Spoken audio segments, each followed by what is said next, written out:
Friends, आप सभी का स्वागत है हमारे YouTube चैनल आनंद क्लासेस में। मैं आपका दोस्त आनंद। फ्रेंड्स, आज हम लोग फिर बात करेंगे लाइट चैप्टर का और आज हम लोग इसमें बात करेंगे कॉनकेव एंड कॉन्वेक्स मिरर के बारे में। लास्ट क्लास में हम लोग प्लेन मिरर के बारे में पूरा कॉन्सेप्ट क्लियर कर लिए थे, तो आज हम लोग कॉनकेव और कॉन्वेक्स के बारे में क्लियर कर लेते हैं। देखिए, एक हम लोग कांच का गोला लिए हैं जो अंदर से पूरा खोखला है और उसको हम लोग दो टुकड़ा में बांट दिए हैं। एक टुकड़ा यहाँ से यहाँ देखिए इस साइड में है और एक टुकड़ा इधर है। अगर इस टुकड़ा में हम लोग लेके चलते हैं पहला टुकड़ा में, और अगर अंदर साइड को हम लोग मतलब बंद कर दिए, अगर कोई रे जाएगा तो उस पार नहीं जाएगा, पेंट कर दिए और इस साइड में इसका पॉलिश कर दिए हैं। तो देखिए, यहां से यहां के लिए अगर इस मिरर का बात करते हैं तो क्या हो रहा है, एक आपका कॉनकेव मिरर का निर्माण कर रहा है, कॉनकेव का। और इसमें क्या हो रहा है, अगर इधर से रह जाएगा और इस साइड को हम लोग पेंट कर दिए हैं और अंदर साइड को हम लोग पॉलिश कर दिए हैं, तो इसमें हम लोग का क्या हो रहा है, एक कॉन्वेक्स मिरर का निर्माण हो रहा है, यानी बन रहा है। ठीक है, तो अगर हम लोग कॉनकेव मिरर में देखते हैं तो यहां से यहां तक का एक मिरर है और इधर से अगर कोई रे जाता है, इस साइड में पॉलिश किया हुआ है, अंदर इसको पेंट किया हुआ है, तो क्या होगा, रिफ्लेक्ट होके बाहर ही कहीं जाएगा। अब देखिए, इस टुकड़ा में यहां से यहां इसका क्या है, मिरर है, तो इसका एक परिसीमा, इसका एक क्या है, एक सीमा बन रहा है ना, इसका परिसीमा, इसका जो मिड पॉइंट होगा, इसका एक मिड पॉइंट होगा, तो इसका मिड पॉइंट क्या होगा, ये पी होगा। तो इस पी को ही हम लोग क्या बोलते हैं, ध्रुव बोलते हैं। यानी ध्रुव किसको बोलेंगे ना, जिस गोलीय दर्पण का हम लोग बात कर रहे हैं, तो गोलीय दर्पण का जो मध्य बिंदु होगा उसको उसका ध्रुव बोलेंगे। तो इसके लिए क्या हो जाएगा, कॉन्वेक्स मिरर में यहां से यहां मिरर है तो इसका मिड पॉइंट यहां हो जाएगा, तो इसके लिए क्या होगा, ध्रुव हो जाएगा, यानी पोल हो जाएगा। उसी तरह अब एक टर्म आता है सेंटर ऑफ कर्वेचर, यानी वक्रता केंद्र किसको बोलते हैं ना, गोलीय दर्पण, जिस खोखले गोले का एक भाग होता है, तो ये गोलीय दर्पण, ये भी गोलीय दर्पण एक भाग है किसका, खोखला गोला का, तो उसका जो केंद्र होगा वही उसका सेंटर ऑफ कर्वेचर कराएगा, यानी इसको हम लोग क्या बोलेंगे, वक्रता केंद्र बोलेंगे। ठीक है, दो पॉइंट मिल गया, ध्रुव और वक्रता केंद्र। अब तीसरा, ध्रुव और वक्रता केंद्र से होकर जो एक लाइन हम लोग ड्रॉ कर रहे हैं, ये वाला लाइन यहां से लेके यहां तक, इसको हम लोग क्या बोलेंगे, मुख्य अक्ष बोलेंगे, प्रिंसिपल एक्सिस बोलेंगे। मुख्य अक्ष हिंदी में इसको बोलेंगे मुख्य अक्ष। अब चौथा देखिए, चौथा पॉइंट है, देखिए इस दर्पण के लिए यहां से इसका जो परिसीमा है, इसका तो कुछ व्यास होगा ना, इसका तो कुछ व्यास होगा, इसको हम लोग घुमा देंगे तो, यानी अगर ऐसा बोल दें इस मिरर के लिए, ऐसा यहीं से ना ये परावर्तक कर रहा है, तो इसको अगर हम लोग आगे डॉट डॉट करते हैं, ऐसे करते हैं, और इसका तो एक व्यास होगा ना, तो इस मिरर का जो व्यास होगा इसको बोलेंगे द्वारक, अपार्चर। क्या बोलेंगे, अपार्चर, अपार्चर ऑफ मिरर। इसको हिंदी में क्या बोलेंगे, द्वारक बोलेंगे, मिरर का द्वारक, यानी दर्पण का द्वारक बोलेंगे। अब हम लोग इससे आगे बढ़ के बात करेंगे मुख्य फोकस के बारे में, फोकस किसको बोलेंगे। ठीक है, कि अभी तक हम लोग जान लिए पोल क्या होता है, सेंटर ऑफ कर्वेचर क्या होता है, प्रिंसिपल एक्सिस क्या होता है, अपर्चर ऑफ मिरर क्या होता है। अब हम लोग फोकस के बारे में पढ़ेंगे। तो देखिए, ये पहला वाला में ये एक अवतल दर्पण है, इसका इनर सरफेस में हम लोग पॉलिश किए और आउटर में इसको पेंट कर दिए ताकि रे बाहर ना जाए। तो अगर इधर से एक रे आ रहा है, मान के चलिए इधर से एक रे आ रहा है, यहां से टकराएगा, तो टकरा के देखिए ऐसे मुड़ा हुआ है, कर्व में है, तो क्या है, श्योर सा ये एक्सिस तरफ डाउन होगा। तो जिधर डाउन होगा, ऐसे डाउन होगा, ये अगर अनंत से आ रहा है, तो जहां पर प्रिंसिपल एक्सिस को काटेगा उसी को हम लोग क्या बोलेंगे, फोकस बोलेंगे। ठीक है, इसी को हम लोग क्या बोलेंगे, फोकस, यानी मुख्य फोकस।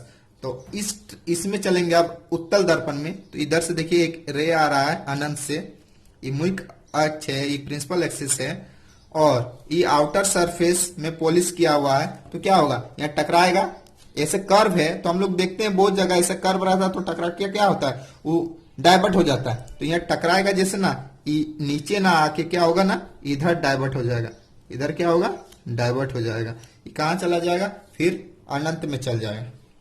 ठीक है, तो ये क्या हो रहा है, यहाँ कहीं कट रहा है, नहीं कट रहा है, नहीं कट रहा है, तो इसको हम लोग क्या करते हैं ना, एक डॉटेड लाइन में हम लोग मिलाते हैं।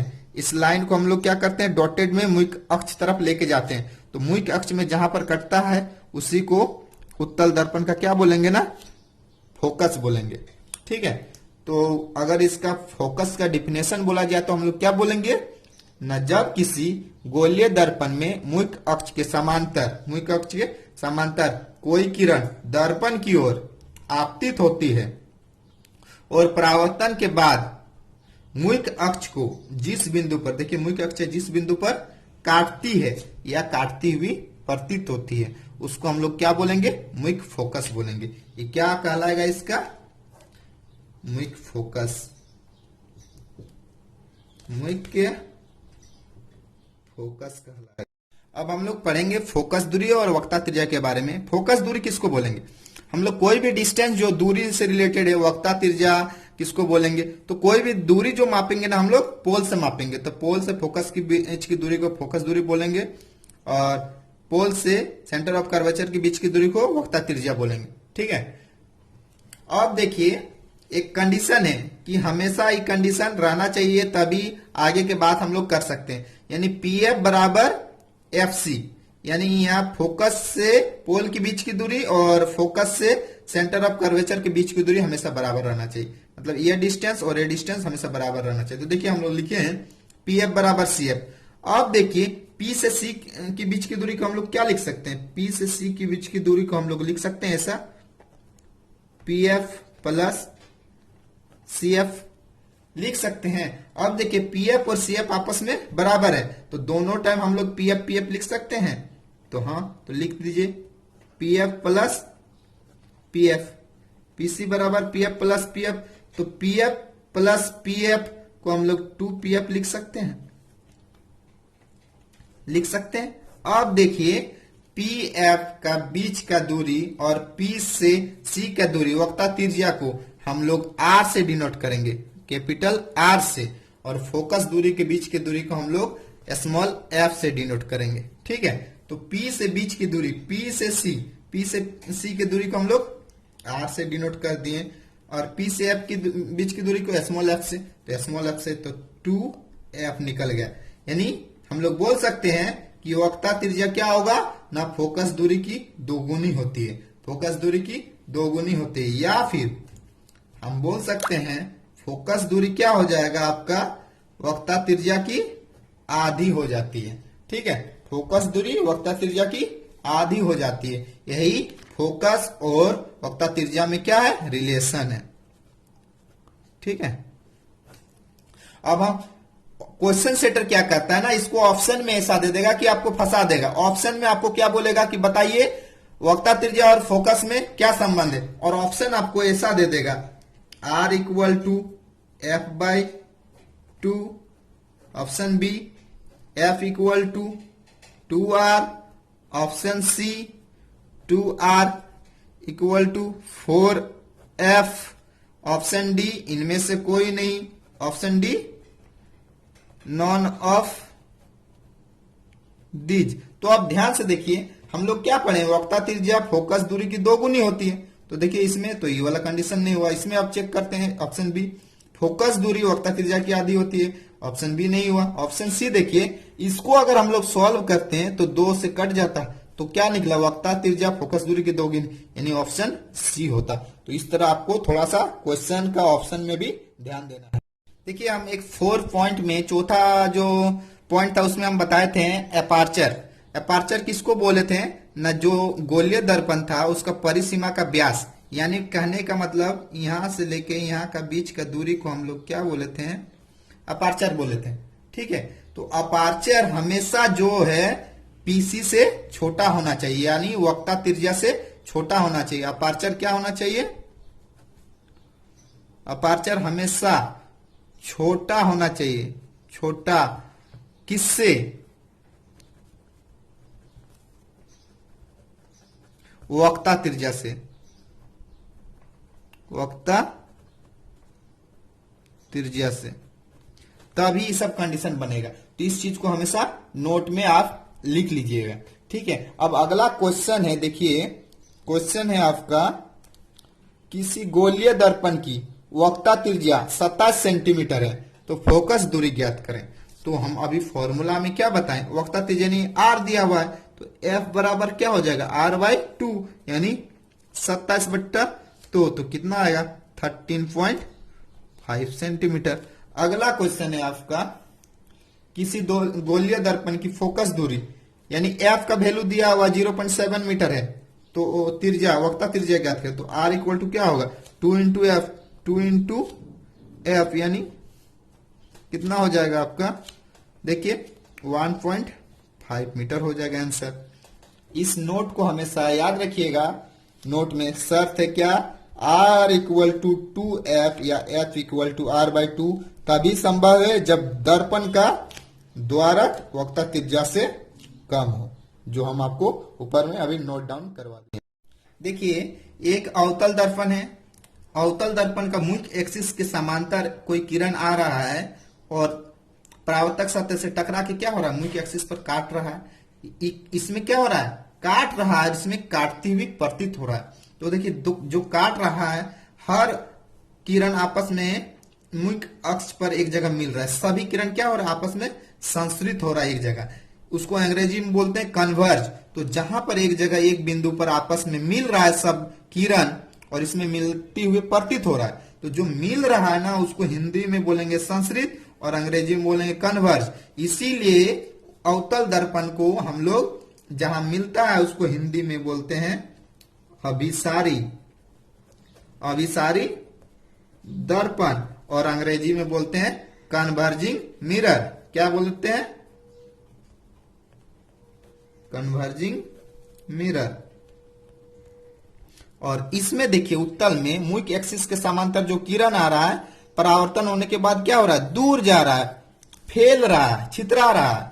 परावर्तित किरण पर हमेशा ध्यान देना है, तो क्या हो रहा है, छितरा रहा है, और उसको आगे बढ़ाते हैं तो क्या हुआ, मुख्य अक्ष पर काटती हुई प्रतीत हो रहा है, इसलिए हम लोग क्या बोलते हैं, उत्तल दर्पण बोलते हैं। उत्तल दर्पण में जब परावर्तक सतह से टकरा के फैल रहा है यानी क्या हो रहा है, डाइवर्ज हो रहा है। क्या हो रहा है, डाइवर्ज हो रहा है, इसीलिए हम लोग इसको बोलते हैं डाइवर्जिंग मिरर, और हिंदी में इसको बोलते हैं फैलने को अपसारी, अपसारी दर्पण। इस चीज पर हमेशा ध्यान दीजिएगा कि अवतल दर्पण का दूसरा नाम क्या है, अभिसारी दर्पण, और उत्तल का क्या नाम है, अपसारी दर्पण। हम लोग पढ़ेंगे गोलीय दर्पण द्वारा प्रतिबिंब का बनने में। तो गोलीय दर्पण में अवतल और उत्तल आता है, ठीक है। इसको अवतल को कॉनकेव मिरर बोलते हैं और हिंदी में अभिसारी बोलते हैं। अगर वस्तु अनंत में रहा तो प्रतिबिंब कैसा बनेगा, फोकस में रहेगा और बनेगा कैसा, वास्तविक, उल्टा एवं अत्यंत छोटा। अवतल दर्पण में लगभग हर केस में आपको वास्तविक और उल्टा मिलेगा, सिर्फ एक केस छोड़ के, जो लास्ट में आपका चौथा पॉइंट है, ठीक है। दूसरा है, अगर वस्तु फोकस में रहा तो क्या बनेगा, प्रतिबिंब अनंत में बनेगा, वास्तविक, उल्टा एवं अत्यधिक बड़ा बनेगा। यहां अत्यंत छोटा था, इसका जस्ट उल्टा अत्यधिक बड़ा। तीसरा पॉइंट है, अगर वस्तु अनंत में रहा, अनंत और वक्ता केंद्र के बीच रहा, तो प्रतिबिंब बनेगा वक्ता केंद्र एवं फोकस के बीच में, वास्तविक, उल्टा और छोटा बनेगा। इसी का जस्ट उल्टा, अगर वक्ता केंद्र और फोकस के बीच रहा तो कैसा बनेगा, अनंत एवं वक्ता केंद्र के बीच, वास्तविक, उल्टा और छोटा का उल्टा बड़ा, ठीक है। उसी तरह सी पर रहा यानी वक्ता केंद्र पर रहा तो वहीं पर बनेगा और बराबर बनेगा, ठीक है। और ये भी उल्टा ही बनेगा आपका, क्या बनेगा, वास्तविक, उल्टा और बराबर बनेगा। चौथा लास्ट पॉइंट है, पी एवं एफ के बीच यानी ध्रुव और फोकस के बीच रहा तो दर्पण का पीछे बनेगा, आभासी, सीधा और बड़ा बनेगा। देखिए हम एक रफ में आपको समझा दे रहे हैं, एक फिगर में आपका पूरा कॉन्सेप्ट क्लियर हो जाएगा। सबसे पहला पॉइंट क्या था, वस्तु अगर अनंत में रहा, अनंत में रहा, कहां पर, वस्तु यहां पर है, वस्तु अनंत में है तो प्रतिबिंब कहां बनेगा आपका, फोकस में बनेगा। जब वस्तु रहा अनंत में, प्रतिबिंब बना फोकस में। अब अगर वस्तु फोकस में है तो प्रतिबिंब आपका कहां बनेगा, अनंत में बनेगा, ठीक है। उसी तरह अगर वस्तु वक्ता केंद्र और अनंत के बीच में कहीं पर है, इधर है, ठीक है। तो यहां रहा तो प्रतिबिंब कहां बनेगा, फोकस और वक्ता केंद्र के बीच में बनेगा, ठीक है। और अगर वस्तु फोकस और वक्ता केंद्र के बीच में रहा तो प्रतिबिंब कहां बनेगा आपका, अनंत और वक्ता केंद्र के बीच बनेगा। जस्ट उल्टा हो रहा है, ठीक है। अगर वस्तु वक्ता केंद्र पर रहा तो प्रतिबिंब भी कहां बनेगा, वक्ता केंद्र पर बनेगा, और वस्तु के बराबर बनेगा, उल्टा बनेगा। यदि वस्तु फोकस और ध्रुव के बीच में रहा, यानी ध्रुव और फोकस के बीच में यहां पर रहा, तो प्रतिबिंब आपका दर्पण का पीछे बनेगा, और यही एक कंडीशन है जब वो सीधा बनेगा और वस्तु से बड़ा बनेगा, ठीक है। तो देखिए सारा पॉइंट आपको यहां नोट डाउन कर दिए हैं। अगला हम उत्तल दर्पण का हल्का सा उत्तल दर्पण का भी बता दे रहे हैं और नोट डाउन करा दे रहे हैं कि अगर वस्तु अनंत में रहा तो प्रतिबिंब फोकस पे बनेगा, और उत्तल दर्पण में हमेशा क्या होगा, आभासी, सीधा और छोटा बनेगा। तो जब फोकस पे रहेगा तो अत्यंत छोटा बनेगा, और अनंत एवं ध्रुव के बीच में यानी P और अनंत के बीच में कहीं भी रहा तो प्रतिबिंब आपका P और F के बीच में बनेगा, आभासी, सीधा और छोटा बनेगा। यानी उत्तल दर्पण में आपका हमेशा आभासी बनेगा, सीधा बनेगा और छोटा बनेगा प्रतिबिंब। देखिए एक क्वेश्चन दिया हुआ है, 7 सेंटीमीटर फोकस दूरी वाले अवतल दर्पण में 21 सेंटीमीटर की दूरी पर किसी वस्तु को रखी जाती है, तो प्रतिबिंब की स्थिति एवं प्रकृति बताएं। तो अभी हम लास्ट में बताएं आपको कि वस्तु कहां रहता है तो प्रतिबिंब कहां बनेगा और उसका नेचर क्या होगा। तो देखिए फोकस है 7 सेंटीमीटर, यानी एफ क्या है, 7 है, तो इसका आर क्या हो जाएगा, 14 हो जाएगा। सबसे पहले ऐसे हम लोग नोट डाउन कर लेंगे। अब बोल रहा है 21 में रख जाए, तो यानी आर से दूर रख रहा है, आर से दूर यानी वक्ता केंद्र से अनंत के बीच में रख रहा है। तो वक्ता केंद्र से और अनंत के बीच में रखते थे तो कहां बनता था, वक्ता केंद्र और फोकस के बीच में बनता था, जाहिर सी बात है।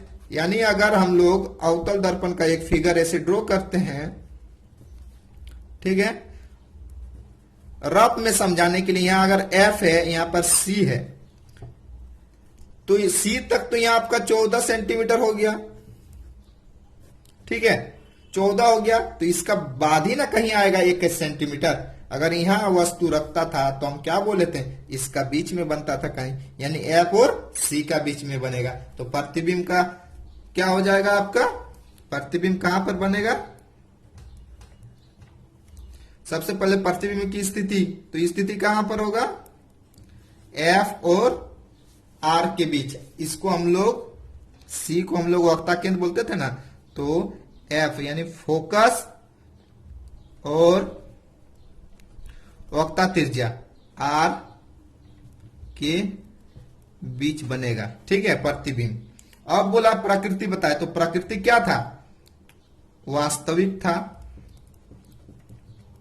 ऐसा रहेगा तो वास्तविक होगा, और क्या होगा, उल्टा होगा, और क्या होगा, वास्तविक, उल्टा। और यहां पर वक्ता केंद्र से इसके बीच में था तो प्रतिबिंब जब भी बनेगा इसका तुलना में क्या बनेगा, इस दोनों के बीच में रहेगा तो छोटा बनेगा। क्वेश्चन में बोला है 5 सेंटीमीटर की ऊंचाई की वस्तु को 9 सेंटीमीटर फोकस दूरी वाले अवतल दर्पण में 18 सेंटीमीटर की दूरी पर रखा जाता है, तो प्रतिबिंब की ऊंचाई, यानी आपका एच दिया हुआ है 5 सेंटीमीटर और एच डैश आपको निकालने बोला है। तो देखिए पहले वस्तु को कहां रख रहे हैं, इसका फोकस दूरी दिया हुआ है आपका 9 सेंटीमीटर। तो देखिए अभी तो हम लोग 9 लिख दे रहे हैं, लेकिन जब हम लोग लिखेंगे आपका फॉर्मूला में तब हम लोग इसका चिन्ह दे के लिखेंगे। अभी हम लोग साइन नहीं दे रहे हैं, हम लोग डायरेक्ट लिख रहे हैं, ठीक है। तो एफ इसका 9 है, तो आर क्या हो जाएगा आपका 18 सेंटीमीटर हो गया। अब वस्तु को रख रहा है कितना पर, 18 में, यानी वस्तु यू का डिस्टेंस भी क्या है 18, यानी सेम आर में ही रख रहा है। तो हम लोग बताए थे जब अवतल दर्पण में वक्ता त्रिज्या में वस्तु को रखेंगे तो प्रतिबिंब भी कहां पर बनेगा, न वहीं पर बनेगा। तो हम लोग डायरेक्ट बोल सकते हैं और वस्तु के बराबर होगा, तो इसका क्या हो जाएगा 5 सेंटीमीटर ये है तो ये भी 5 सेंटीमीटर हो जाएगा, यानी प्रतिबिंब की ऊंचाई क्या हो जाएगा